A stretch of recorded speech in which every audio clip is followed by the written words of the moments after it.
This is my first travel tips video. It's going to be different from the rest because on this trip specifically, I was actually going on a pre-planned trip with a group. So I was there for a few days alone, so I'm going to run through that and the price breakdown.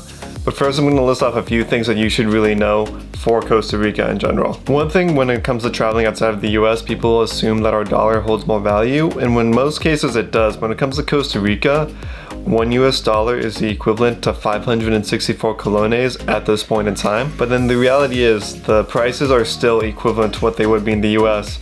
If you go into a regular restaurant, their prices are going to be in colones, but the prices they're going to be set at are going to be prices similar to what they would be in the US.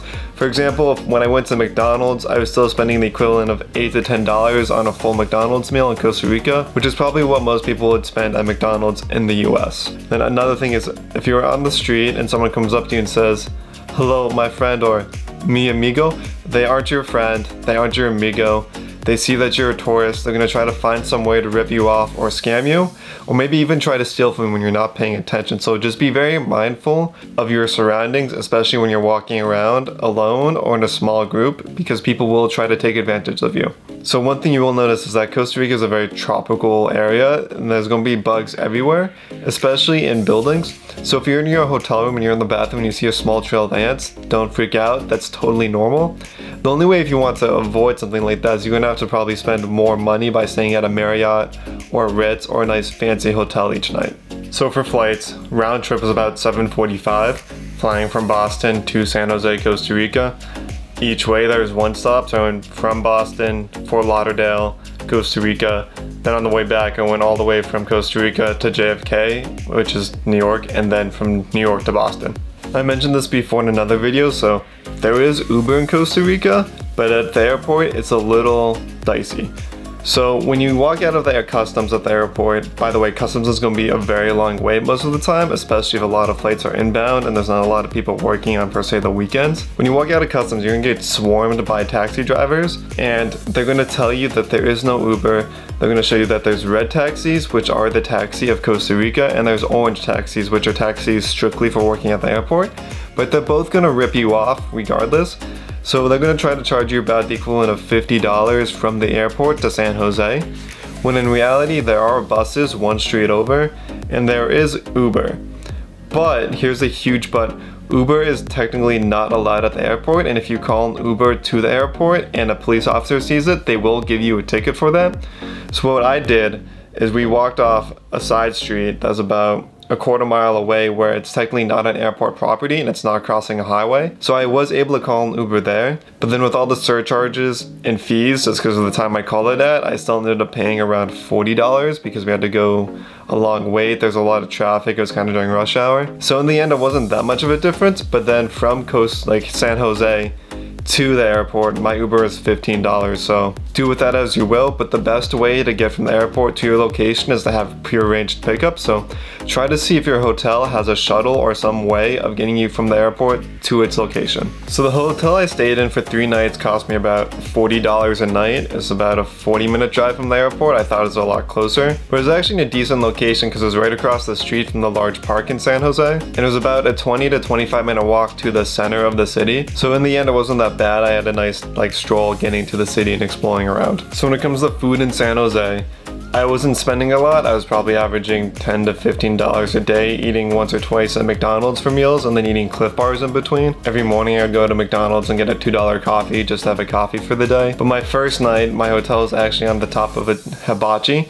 So I spent about $20, $25 on myself to just eat a steak dinner. The video was kind of scrapped together while I was traveling, so I did do a few parts of just giving general tips for Costa Rica while I was actually there.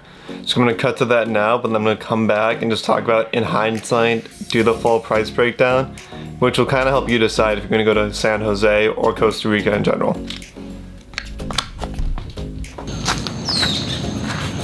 How are you guys doing today? I'm just coasting through Rica, making jokes as usual. I'm in Costa Rica. I'm in a little place called Puerto Viejo, or I think it's called Rich Old Port, but I'm gonna put the name right here because I can't pronounce it or say it. But I typically like to talk about traveling as a photographer or traveling alone, but I'm with a group right now this week, so I'm going to talk about Costa Rica in general, what you want to know, what you need to bring, and what you should expect.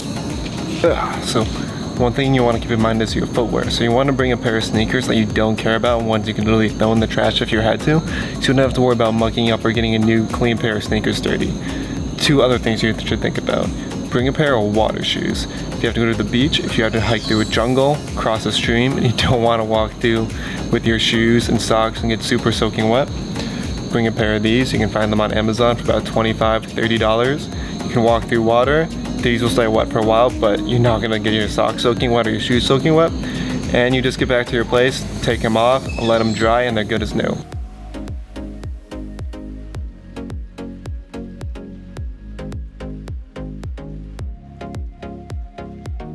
The other thing is, bring a pair of flip-flops, because if your water shoes are wet, you don't want to get your sneakers wet.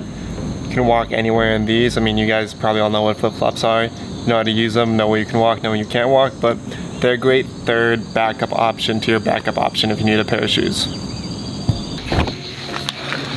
One thing to keep in mind is when you're traveling to a wet, hot, or humid area is you're going to be sweating a lot and you're going to be exposed to a lot of water, so you're probably going to get soaked. So if you're out for 7 days, bring 10 shirts. If you're out for 10 days, bring 15. Just because in case you get wet or one gets so dirty that you can't rewear it for the day or rewear it for the rest of your trip, you have extra shirts to wear to stay dry and you stay clean all day.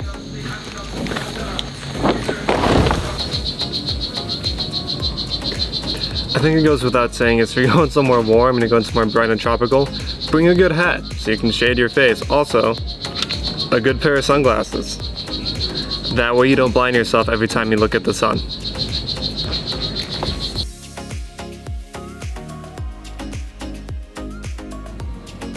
Oh, hello there. One thing to remember about Costa Rica is that their septic system is very fragile. It can't handle a lot of waste, so you can only go 1 and 2 in the toilet. All toilet paper and anything else you would typically fill in a toilet back home has to go in the trash bin. Another big one to remember is to always make sure you oil up every day, maybe even twice a day. And what I mean by that is you're gonna take your sunscreen and your bug spray and apply both in the morning and maybe one more time in the afternoon, because the bugs in the sun in Costa Rica are no joke. If you're lucky enough where you have a nice sunny day like it is today, the sun is going to be beaming down on you the entire time, so you want to make sure you're staying protected. And then there's so many bugs and there's so much wildlife in this jungle that you want to make sure you're covered in bug spray. And the important thing is this right here, if you can see it. You want to make sure you get one with 40% DEET, so that just keeps, it's a stronger chemical, it keeps the bugs off you more efficiently. Shh. I wanted to spray the camera, but that was just an awful idea.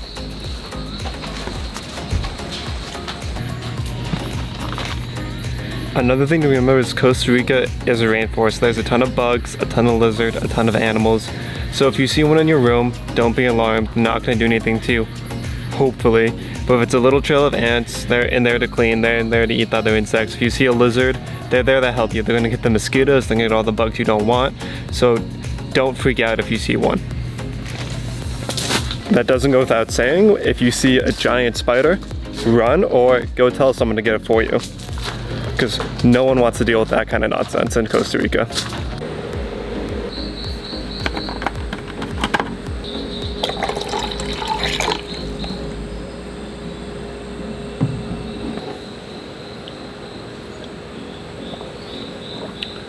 Right, the water is good to drink in Costa Rica, or so I've been told. If you're new to traveling and you're kind of worried about having a sensitive stomach, just buy a 6-liter bottle of water and fill up what you have then. And then a good thing to think about also is bringing a water bottle with some way to attach it to a bag, because if you sit down and it falls out of your holster, then you're out of water bottle. So bring something that has a top where you can string it or latch it to your bag. Alright, now welcome back for the price breakdown. For the few days I was alone, I spent about $60 on food, $130 on the place I was staying at, $55 in transportation and from the airport and back to the airport. And that was over 3 days. And then the trip alone for the rest of the time I was there was about $2,000 even. It was a little bit less, but then if you throw in a meal or two and a few extra beers, it basically hits $2,000. And the flight itself, round trip, was $745. So in the end, if you put everything together, it's about $3,000 to go to Costa Rica and back for 10 days.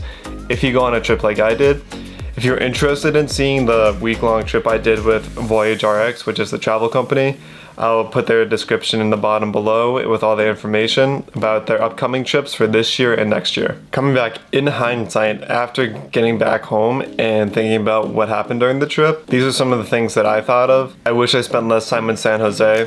It's really a place you only go to because you're trying to get from wherever you're coming from to Costa Rica. That's where the main airport is, San Jose. And then you basically just want to get out of the city as quickly as possible. Not because it's dangerous, just because there's really not much to do. Maybe you can walk around downtown for half a day, but you're going to get bored doing the same thing all the time. I was only really there for 3 days because I came early just in case that a snowstorm came through Boston in February and shut us down for 2 days. I just didn't want to basically miss my flight. So I went early, and it's also cheaper to fly during the middle of the week. Another thing you want to think about is the weather. Costa Rica is a very humid, very warm area, so one day you might get a perfect sunset.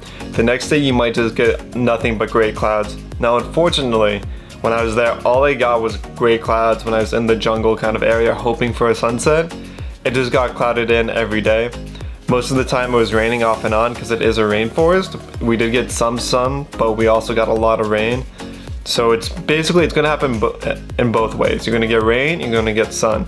And another thing is when it comes to like footwear, I brought a beat up pair of shoes, I brought my water shoes, and I brought flip-flops like I was talking about earlier. Most of the time when I was in the rainforest area on the trip portion with Voyage RX, I was walking around in flip-flops because when we'd go and do an adventure thing, I'd wear my water shoes, which would always get wet because there'd always be some body of water that we might have to walk through.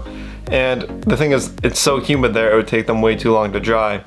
So when we get back, I would just throw my flip-flops and wear those for the majority of the day. The only other time I did wear my sneakers was when I got sick of walking around in flip-flops, or we were going somewhere where I knew we weren't going to get wet. Sorry, I keep forgetting on how to actually end videos, so if the camera angle is different, that's why I had to reset up my camera just to shoot this little last piece. If you're wondering what kind of stuff I brought with me when it comes to photography gear, I listed all that out in my vlog episode on Costa Rica when just traveling as a photographer in general. In later travel tip videos, I will include this section on what I had with me for photography gear, but for now I'm just gonna link the description to that video and there'll be a timestamp where you can click on to see what gear I brought with me for this Costa Rica trip in general. But as always, I don't know how to end this, so I'm just gonna recap it for now until I come up with a better way to end videos.